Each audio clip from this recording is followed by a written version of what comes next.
and salam. Welcome to the Muslim Viewpoint, a new podcast series powered by American Muslim Today, a groundbreaking non-profit digital newspaper which champions civic engagement. AMT informs and empowers the diverse voices of almost 30 million Muslims here in the US and other Western countries. I'm Rifat Malik, I'm AMT's editor-in-chief, and today we have an interview with Dr. Jimmy Jones, who currently serves as the Executive Vice President of the Islamic Seminary of America and is also a member of the American Academy of Religion, where he is a professor of world religions and African studies. For Black History Month, Dr. Jones shares his experience growing up through the civil rights movement, his personal encounters with racism and police violence, as well as his views on the treatment of Black and brown people in the U.S. today. He spoke to our reporter, Maya Gayler. Bismillah ar-Rahman ar-Rahim. I think we've come a long ways from when I was a kid, because I'm older, much older than you are. When I was a kid, 60% of Black Americans lived at or near the poverty level. That means most of us, and I was amongst those people. By 2010, that number had dropped to 25%. So from an economic perspective, things are not as bad as they were 60, 70, or 80 years ago. I think what's changed is the sort of social, cultural milieu in which we operate. That is to say, that anybody with a laptop or a smartphone can start trouble with lots of people. That just wasn't so 50 or 60 years ago. The people who were on the quote fringe uh, didn't have a bullhorn. And I would say that's the biggest difference, because things, like I said, things have gotten better economically in many ways, but they've gotten worse in many ways simply because, like I said, fringe people have moved into the center, is evidenced by some of the politics that we've seen. Right. So can you tell me a little bit more about your personal journey, as a Black American who lived through that movement? Sure. So I was born in Baltimore, Maryland, and I moved to Roanoke, Virginia when I was 6 years old. Baltimore is a southern city, even though Maryland is a border state. When I got to Roanoke, Virginia, I went to school in segregated schools. It was against the law for, quote, white people and Black people to go to school together. And of course, we always got secondhand books. We never got new books they call us the colored school. Another big difference is the motivation of the teachers. I look at the motivation of the teachers who teach many African American youth here in the Northeast and probably in Texas as well.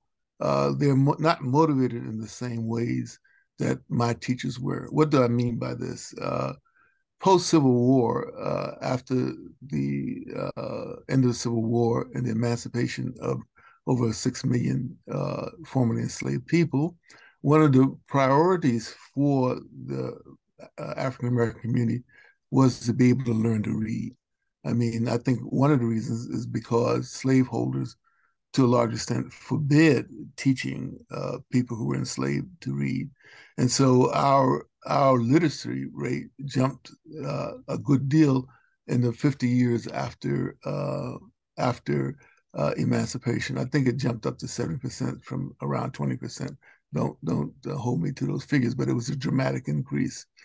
And so in the segregated schools, there was an impetus amongst the teachers to make sure that we learned how to read and write and figure and all that kind of thing. I felt that. I mean, I can hear it ringing in my ears right now. Even though we're segregated, doesn't mean that we're stupid. And so the only Shakespeare that I ever really did a book report on, I did a book report on Shakespeare in the fifth grade. The only German I ever learned, I learned from one of my teachers in the first grade. In other words, the teachers were about the business of making sure you learned and making sure that you learned all that they knew. That's a dramatic difference, unfortunately, for many people.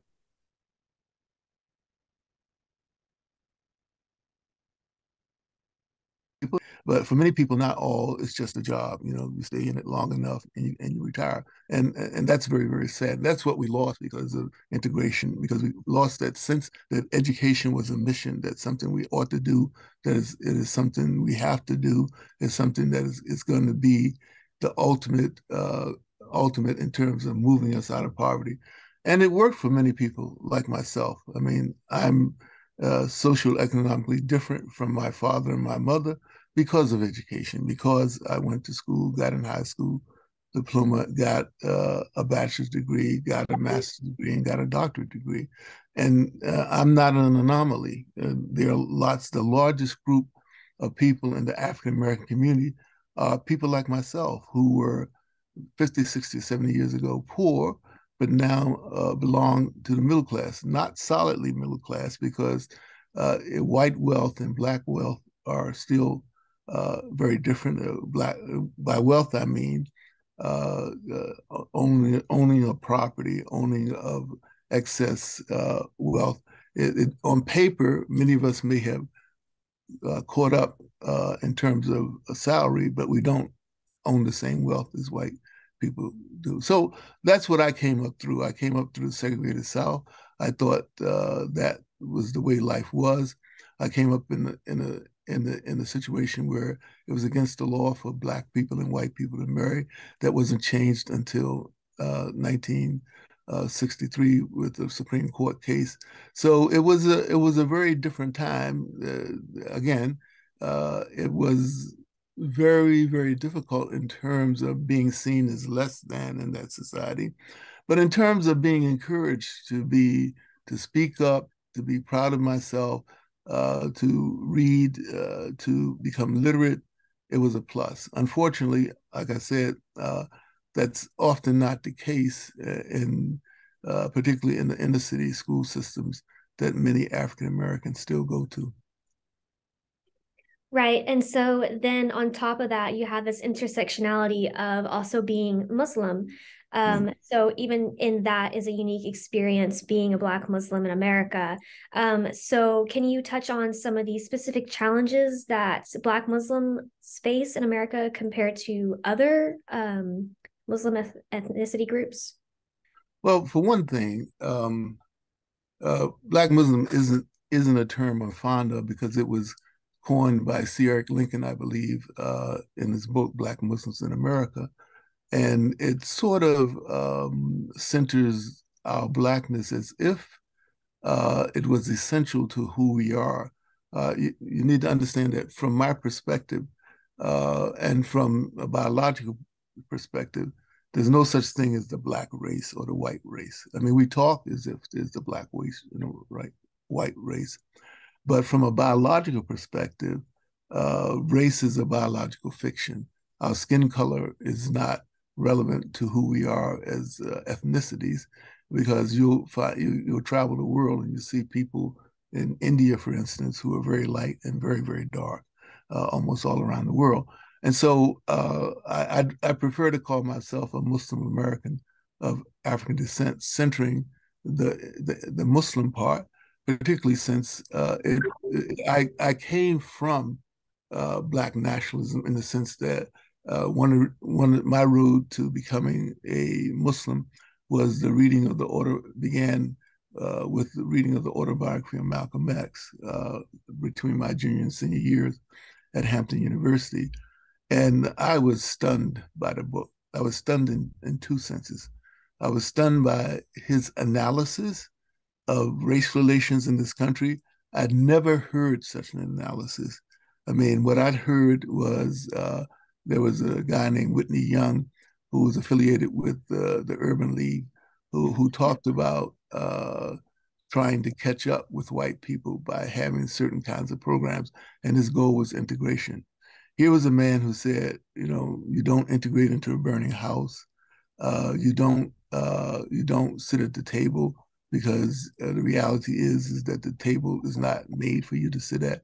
And it was an entirely different analysis, and it opened my eyes to the negative impact of racism in this society.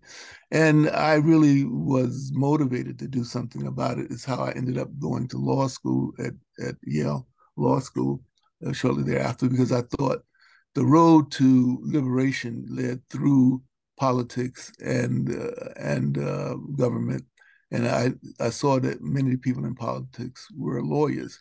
Well, I went to law school, and I found out that the law that I was studying was based on concepts that were hundreds of years old. And I said, "Whoa, this is going to take a long time to change this society in this particular way." And so I left law school and ultimately went to divinity school, a Christian seminary, Yale Divinity School, and ultimately got a doctorate from from what was then Harvard Seminary. Um, double challenges that I faced as a Muslim who was Black in this country. Well, I would talk about this in two ways. One thing is that for me, Islam empowered me as a human being and by extension as a Black person.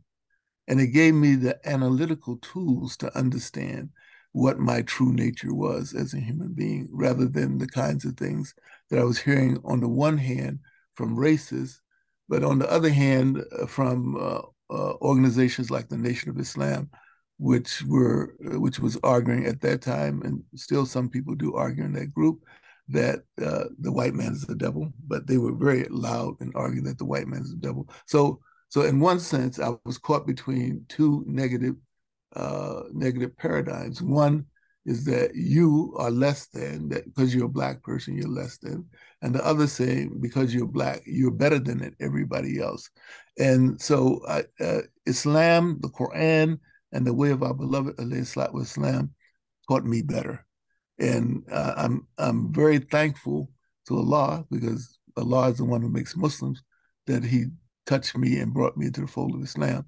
And it's empowered me to understand some of the things that I couldn't understand before I took Shahada. Now, when it comes to working across ethnicities in the community, this is my take on this. I think that there is a strong streak of of how should we say, because I don't want to use that term.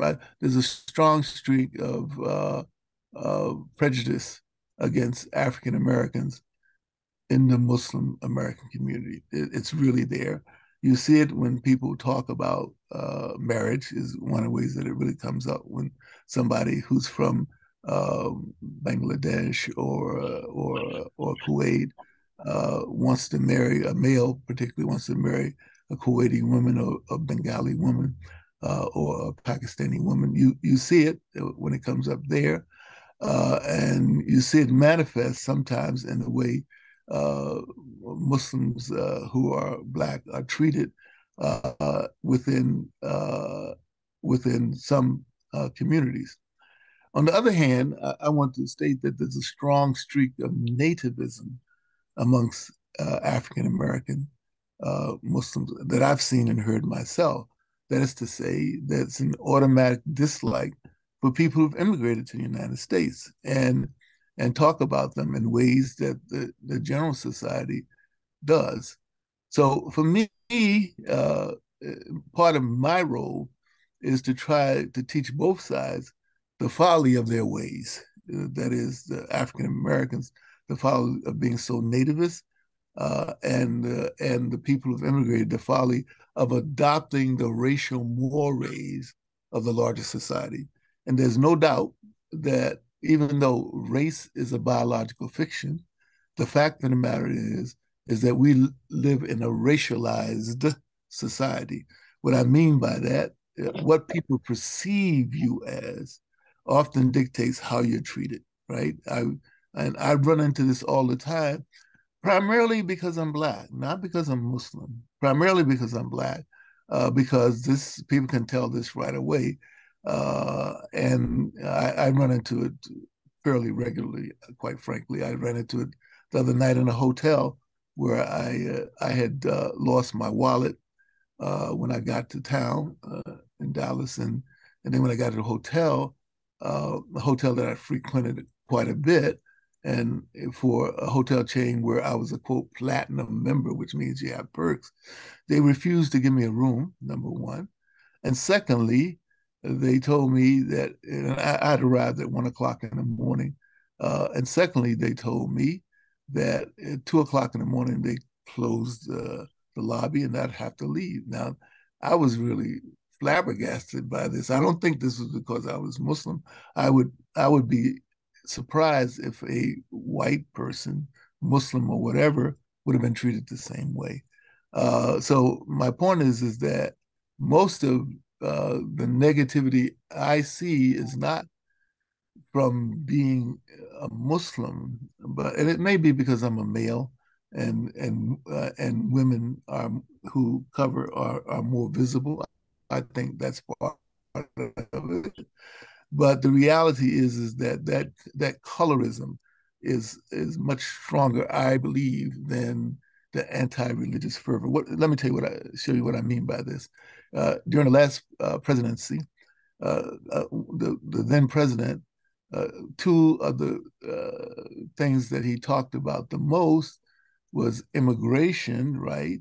And those people in the streets who are running wild and tearing up the streets. I mean, he encouraged the police in the wake of George Floyd's killing. He encouraged the police to shoot to kill. And to me, people like him, their world is that dark-skinned people are not worthy human beings. And so I think that people like him, and there are a lot of people like him, 70 million people who, some of which were like him, voted for this person. I think that a lot of them, just if you see brown or black, they see inferior. And so I think if you look at his major negative activities, the so-called Muslim ban, the build that wall, and then telling the police to shoot to kill, all these were aimed at people who are brown and black, who if you're brown and black, you're labeled inferior. Again, for me, quite frankly, I don't run into discrimination as a Muslim inside or outside of the Muslim community. It may be because I'm older. It may be because I happen to be a professor and people call me doctor. And so people are much more deferential to me. I would think that younger women would be more subject to discrimination in the Muslim community than I would be. Right. And you kind of led right into our next question, almost touching on the death of George Floyd in 2020. Obviously, as you know, there's a history of excessive police violence used against Black and brown people. So can you just really give me your thoughts and ideas about how we should address that issue as a nation? Well, let me just say personally, on April 14th, 1997, my son Malik Jones was killed by a police officer here in Connecticut at the end of a traffic stop. Two things about this. One is that we ought not want to live in a society where people are killed at the end of a traffic stop, as Trey Nichols was recently. I mean, it just doesn't make any sense. In terms of policing, I mean, if you step back, what kinds of sense does it make that you end up killing somebody because you're making a traffic stop? This is very, very bad policing because the reality is that it just, if you look at the statistics, it just doesn't affect people of color. A year after my baby Malik was killed by this police officer in New Haven, let me back up for a moment. When this happened, I called the then chief of police of the city from which the police officer came. Well, it wasn't the city in which it's East Haven, and I called the mayor of the city. I tend to, if I want to get something done, I go straight to the top, like many other people do. And what I said to them, this is shortly after my son was killed. What I said to them is, I said, first of all, and I spoke to them individually. I said, "Do you have anybody in your family who's 21 years old?" Malik was 21 years old when he was killed, and they said yes. I said, if you tried to cover this up, that is, the fact that one of your police officers chased for a traffic stop, chased my son about I want to say 10 miles or maybe less, 5 to 10 miles from the suburbs to the inner city of New Haven, Connecticut, where he lived, and then ended it by banging the butt of his gun against the window, right, and shooting him point blank 7 or 8 times. I don't know where, I mean, what kind of policing is this? I mean, where do you learn this in police academy? This is the kind of things that you think happens in the movies. I said to them, if you try to cover this up, I guarantee you that the streets will be less safer for your children. And this wasn't a threat against them from my perspective. It's just my belief that what's going on in the inner cities today and what's going on in places like Uvalde in Texas or places, Michigan State University, they're connected. They're connected. One prime connection between the quote black on black crime in the street and the shooting at Michigan State or Uvalde is the fact that we are the nation that has more guns per capita than more than any other nation in the world. That things that somebody gets ticked off about, and where in another society they'd go and smack somebody. Here we have more guns than we have people, and to me, this makes what happens with the use of violence against young African American males, but against young African American women and other brown and black people, uh, uh, easier to happen. What do I mean by this? I happen to live in the inner city of New Haven by choice. I think that, and I've heard police say that policing has changed over the past 25 years. At one time, they weren't as uptight when they came into communities. But with this proliferation of guns, if you're a police officer, you have to be more on guard than you were 25 years ago. And I'm not excusing the murdering of our young children. Let's be clear. But you need to understand that the relationship to the killings in the school and the killings on the street of New Haven are interconnected because of the proliferation of guns. And so the notion of coming into an armed camp, it wasn't there 25 years ago in New Haven, Connecticut. It is now because there's so many guns on the street, young kids, and the officer indicated young kids, 10, 11, 12 years old, has guns. Again, I'm not excusing the kinds of things that happened to Trey Nichols or to my son or to the many others, but you have to understand the context. And so my point about this is that when we look at issues like George Floyd or Trey Nichols or Malik Jones, we have to step a couple of steps back and say that yes, racism is a primary component of what we have here.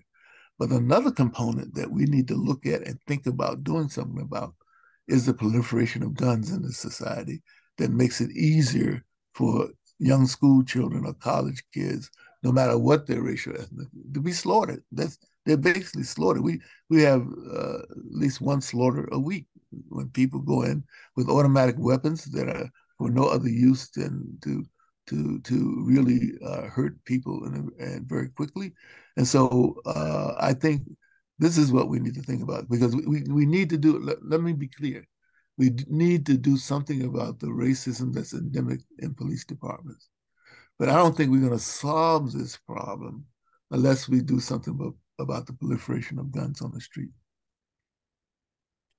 Right. And so kind of related to that, it also, then we have, people want to reform the police, and then it kind of goes into education as well. So within those two, institutions, we have the defund the police phrasing and the critical race, theory phrasing.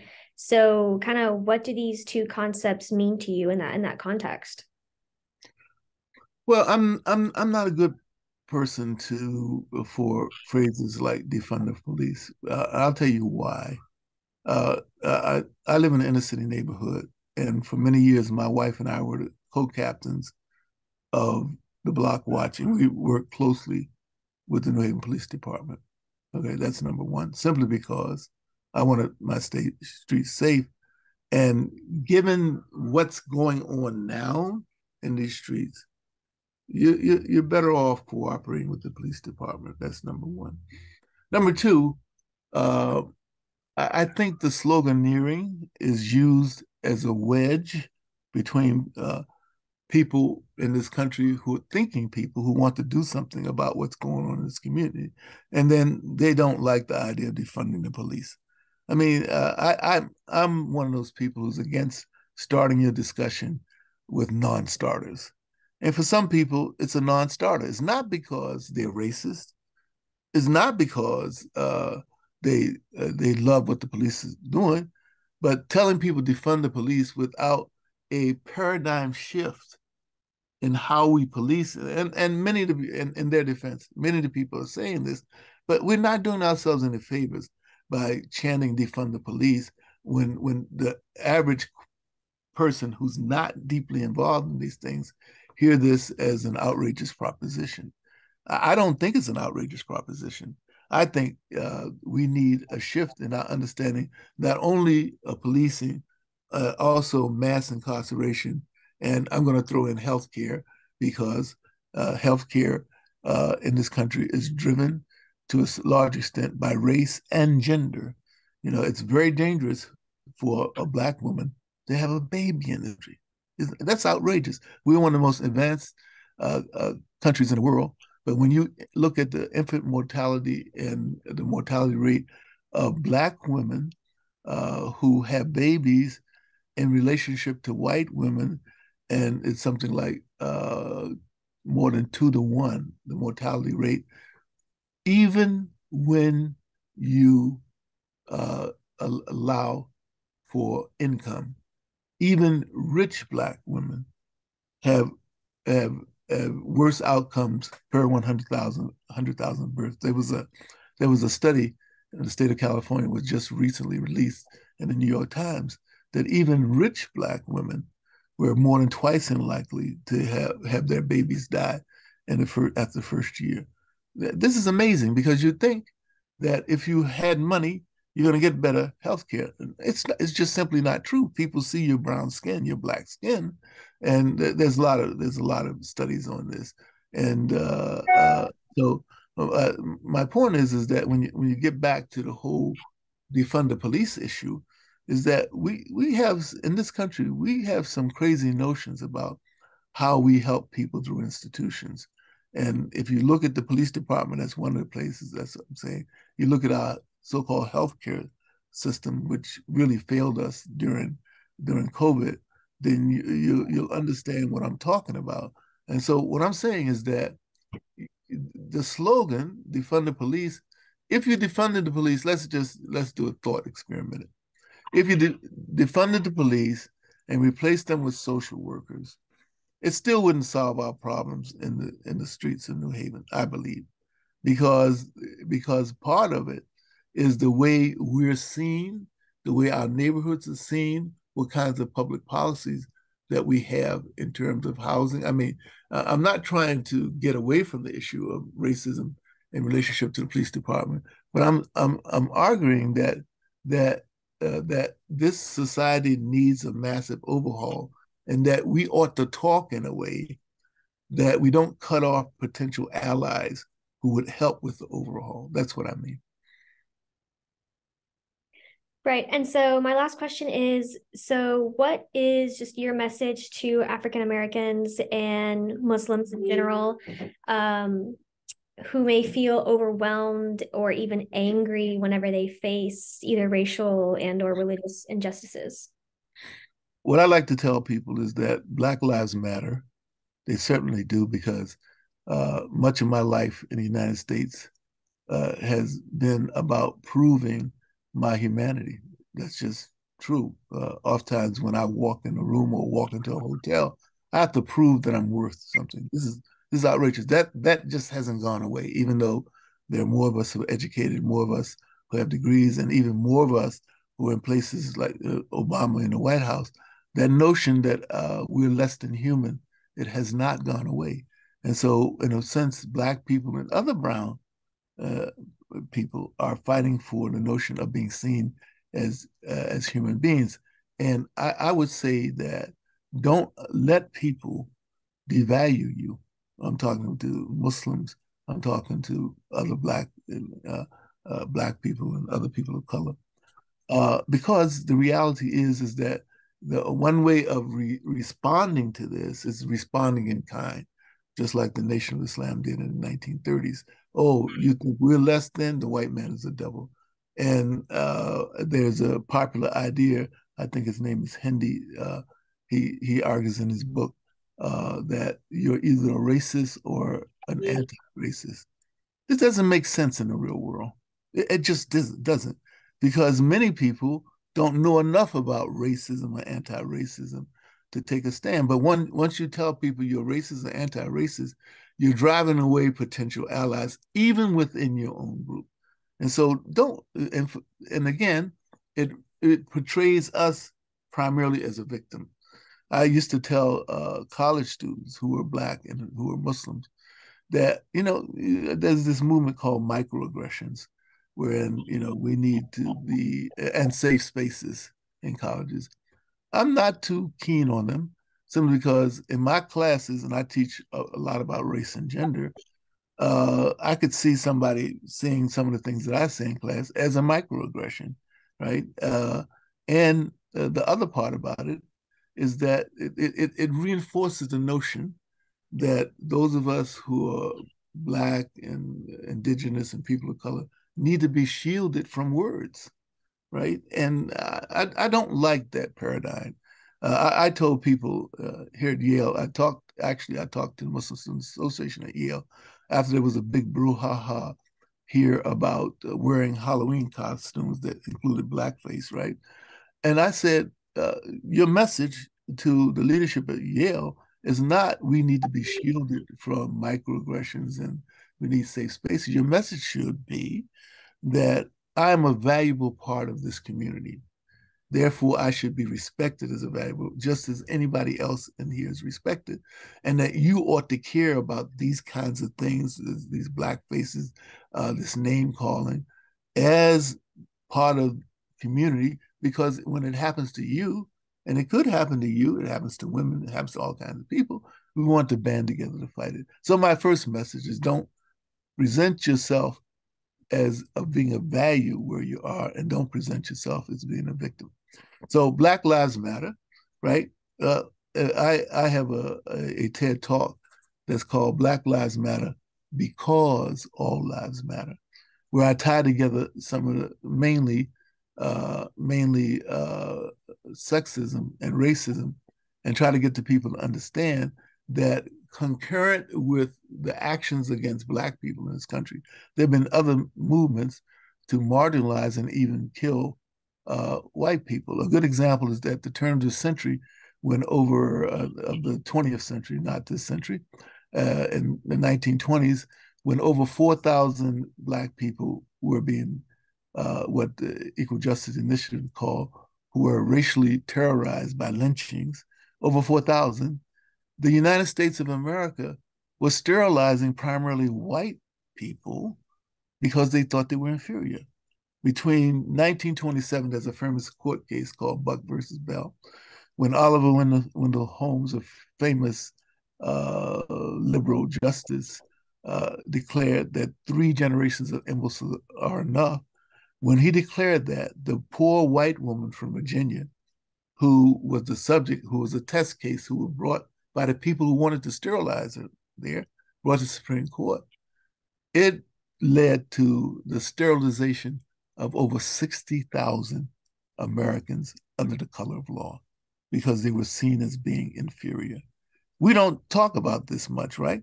And so this was happening right alongside the lynching of Black people. And it makes you think about what's going on in this society that causes these things to happen. And they are related, they're not separate. Because eugenics was not at first aimed at Black people. We got our Kellogg cornflakes that some people eat every morning from a guy named John Kellogg, who had a sanatorium in Battle Creek, Michigan, trying to figure out how to make a master white race.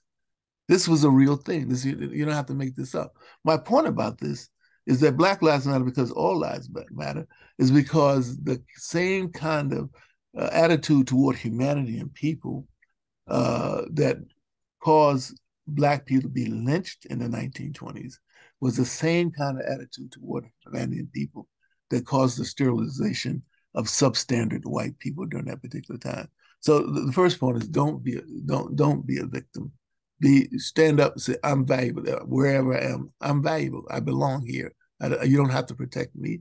The second thing is to understand that this kind of racial animus is part of a larger idea in the society by a minority of people to marginalize different groups, marginalize women.